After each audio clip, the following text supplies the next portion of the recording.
Hello friends. कैसे हैं आप लोग? आशा करते हैं कि आप लोग स्वस्थ होंगे।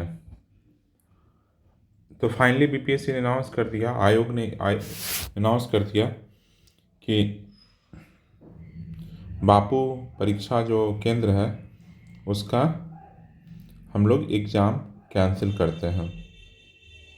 इसका एग्ज़ाम कैंसिल करते हैं। तो ये इस सेंटर वाले सारे बच्चों का एग्ज़ाम कैंसिल हो गया। इसका मतलब हुआ कि इस केंद्र पे 12,000 के आसपास बच्चे गए थे, उनको फिर से रीअपियर होना पड़ेगा एग्ज़ाम के लिए। रीअपियर होना पड़ेगा।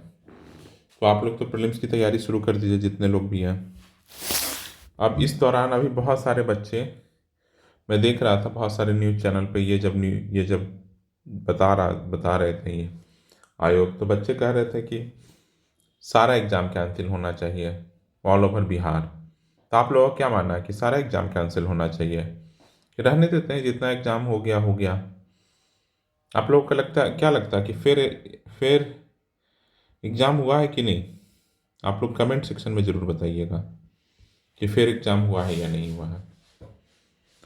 अब आयोग का देखिए, मेरा और आपके मानने से कुछ नहीं, आयोग का मानना है कि फेयर एग्ज़ाम हुआ है, सारे सेंटर में हुआ है फेयर एग्ज़ाम, सिर्फ बापू परीक्षा केंद्र पे जो हुआ था उसमें नहीं हुआ था, इसलिए हम सिर्फ इसका एग्ज़ाम कैंसिल कर रहे हैं। बाकी आप लोग बताइए। चलिए, उन बच्चों के लिए कम से कम तो राहत का बात है कि जो लोग सोच रहे थे कि क्या होगा कैसे होगा, तो आप लोग का एग्ज़ाम होगा। बट बट आप लोगों के लिए भी एक बहुत बड़ा इसमें बैड न्यूज़ है कि आपके लिए अलग से कुछ कट ऑफ नहीं रहेगा। जो बाकी बच्चे दिए हैं उनके कट ऑफ के बराबर आपको नंबर लाने हैं। अब आपका पेपर कैसा होगा सब उस पर डिपेंड करता है। इजी रहा तब आप लोग बहुत अच्छा परफॉर्म कर जाइएगा, थोड़ा टफ रहा तो आप लोग रोइएगा, आप लोग दुखी होइएगा।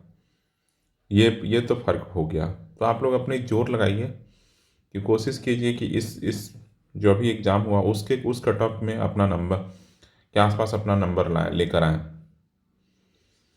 बाकी बच्चे बहुत परेशान हैं, आक्रोशित हैं कि उनको लग रहा है कि एग्ज़ाम फेयर नहीं हुआ है। इसमें हर तरह के बच्चे हैं, बहुत सारे बच्चों का पेपर सही में ख़राब हुआ है। पेपर पेपर का जो स्टैंडर्ड है वो बहुत मिसमैनेज था। स्टैंडर्ड क्या, पेपर का स्टैंडर्ड ही स्टैंडर्ड नहीं था, बेकार सा पेपर था। तो जो ओरिजिनल बीपीएससी यूपीएससी के छात्र थे वो कहीं न कहीं अपने आप को ठगा हुआ महसूस कर रहे हैं। तो ये सब कुल मिलाकर बहुत सारी चीज़ें चल रही है।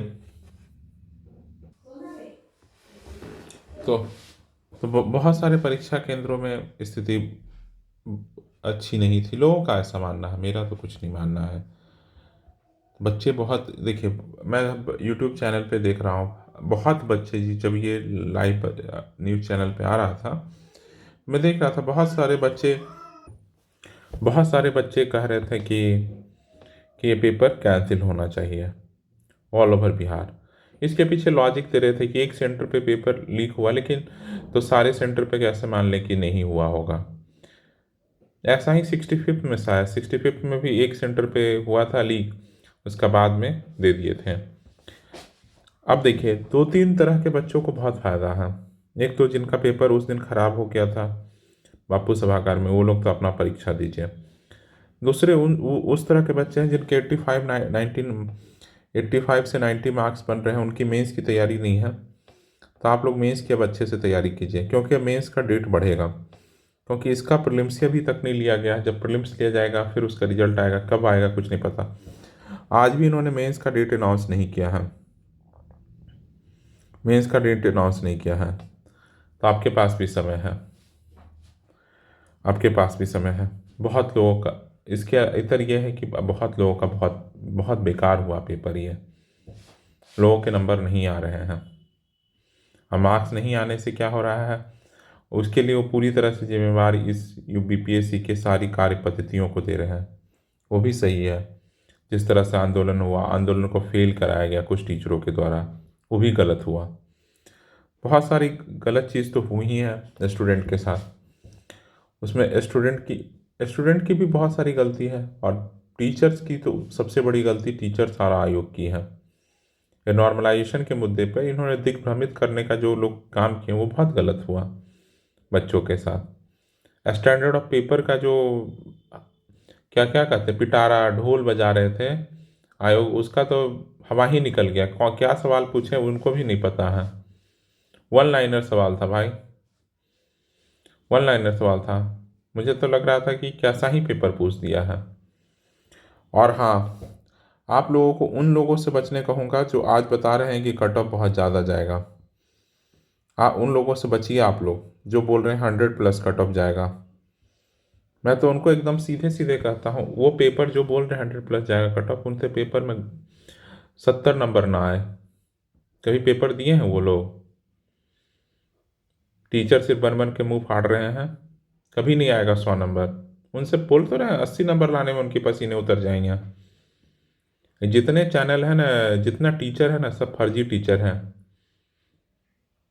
ये टीचर के नाम पे सिर्फ व्यापार करते हैं, व्यापार। जो 100 बोल रहा है तुम सब मूर्ख हैं। अगर 100 नंबर कट ऑफ गया तो इनमें इनकी कोई उस्तादी नहीं है, ये तब मतलब बहुत भयानक तरीके से चीटिंग हुआ है, तब 100 नंबर कट ऑफ गया है। नहीं तो किसी को आइडिया नहीं है भाई। मैं तो कल ही पेपर देखा था, मैंने आप लोगों को बताया भी था। आप लोगों को बताया था कि इजी क्वेश्चन कितने थे? इजी क्वेश्चन 55 थे। उसके बाद मीडियम रेंज के कितने थे? ये भी 55 थे। और हार्ड कितने थे? तो ये 40 थे। जब अटेम्प्ट अब देखते हैं, अटेम्प्ट कितना किया बच्चा? अटेम्प्ट किया कितना? 55 का 55 कर दिया, इजी था। मीडियम था तो इसमें से 50 छोड़ा, 5 कर लिया। और हार्ड था तो इसमें से 15 छोड़ा, 25 कर लिया। तो यहाँ पर छोड़ कितना दिया? वो 15 और 5, तो मतलब 130 क्वेश्चन अटेम्प्ट लिया है। तो इसने कितना अटेम्प्ट किया? 130 क्वेश्चन अटेम्प्ट क्या 130 क्वेश्चन। अगर कोई बोल दे कि इससे ज़्यादा किया है तो हम और बता देंगे। ऐसा ही होता पेपर में। अब इसमें से राइट कितना करेगा? आसान है तो कितना करेगा? 50 कर देगा। मान लिए 50 कर दिया, ये भी नहीं होगा भाई। जिसको लग रहा है कि ये कर देगा वो भी नहीं होने वाला है। हार्ड मीडियम है तो कितना कर देगा? 30 कर देगा, मैक्सिमम 30 कर देगा। और ये टफ है, टफ में तो इसने कितना 25 तो अटेम्प्ट ही लिया है। 25 अटेम्प्ट लिया है तो इसमें इसके सही कितने होंगे? 25 में 50 भाई 10 क्वेश्चन सही होगा। अब रॉन्ग नंबर देख लो, तो रॉन्ग कितने हो गए? 5 रॉन्ग हो गया। यहाँ पर कितने हो गए? 20 हो गया रॉन्ग। यहाँ पर कितने रॉन्ग हो गए? 50 हो गया रॉन्ग। तो ये कितने हो गए? 40 रॉन्ग हो गए। ये राइट कितना हो गया? 90 क्वेश्चन। 40 को 1/3 करो तो 13 तो कर दो, कितना हो गया? 77 से कम ही नंबर जाएगा। तरीका यही है। अगर कोई बता दे कि एक्यूरेसी अटेम्प्ट इससे ज़्यादा कोई कर पा रहा है तो भाई बहुत बड़ी बात है। भाई मैं तो जानता हूँ लोगों को कि नहीं आएंगे इससे ज़्यादा। 80 मैंने इसमें भी 77 आ रहा, इसमें भी मैंने 5 नंबर जोड़ दिया तो 82 नंबर। जो तेज बच्चे हैं जो कट ऑफ से बाहर जाएंगे, 82 नंबर ला सकता है बच्चा। 82 नंबर 20 हज़ारमा बच्चा 83 नंबर के आसपास लाएगा, उससे ज़्यादा नहीं लाएगा। अगर किसी को लगता है तो ज़रूर कमेंट सेक्शन में बताइएगा। अगर आप लोग कहिएगा तो हम ईजी क्वेश्चन गिनवा देंगे, मीडियम क्वेश्चन गिनवा देंगे। ईजी क्वेश्चन मतलब होता है जो बहुत सारे बच्चे पढ़े हैं, बहुत बार पढ़े हैं। जैसे नाटो में कौन लास्ट से 10 बना, इजी था। बिहार बंगाल से कब अलग हुआ, बंगाल की राजधानी दिल्ली कब शिफ्ट की गई, ये सब इजी क्वेश्चन है। इसमें भी गलत होगा, ऐसा नहीं कि 100% एक्यूरेसी आएगी, समझ गए ना। और कट ऑफ लाना भाई 20 हज़ारमा बच्चा कहाँ से ढूंढोगे? तो 80-82 नंबर साइंटिफिक तरीके से तो यही बताता है कि 82-85 नंबर बहुत है। 82 नंबर अगर पेपर सही से हुआ है तो कुल मिलाकर यही था। कि बापू परीक्षा हॉल में जिनका पड़ा था उन लोग फिर से परीक्षा दीजिए। सारों के लिए एग्ज़ाम कैंसिल नहीं होगा। आप लोग और दुखी हो रहे होंगे जिनका पेपर ख़राब गया है, अब उनको कुछ समझ में नहीं आ रहा होगा, क्योंकि वो अभी तक उनको एक होप था कि सारा एग्ज़ाम कैंसिल होगा और फिर से हम परीक्षा देंगे। पेपर का स्टैंडर्ड एकदम बेकार था और कट ऑफ 82 to 85 जाएगा, इससे 1 नंबर ज़्यादा नहीं जाएगा। इसमें कंडीशन ये है, स्टार मार्क में कंडीशन ये है कि बशर्ते कि पेपर सही से लिया गया हो। चलिए आप लोगों को बेस्ट ऑफ लक। जो लोग फिर से पेपर देने वाले हैं, आप लोग पढ़िए, जुटिए, पढ़ाई में लगिए। और बाकी लोग और देखिए क्या कर सकते हैं, क्या नहीं कर सकते हैं। और जिनके भी 85 से ऊपर आ रहे हैं कमेंट सेक्शन में बताइएगा, फिर हम लोग एक स्ट्रैटेजी मेंस की स्ट्रैटेजी लेकर आऊँगा। ठीक है, तब तक के लिए बाय, मिलते हैं। अगर वीडियो पसंद आया तो लाइक कीजिएगा और चैनल पर पहली बार आए हैं तो सब्सक्राइब कीजिएगा। आप लोग सब्सक्राइब जरूर कीजिए इस चैनल को, जिससे हमारा मोटिवेशन बना रहे। चलिए, थैंक यू फॉर लिसनिंग।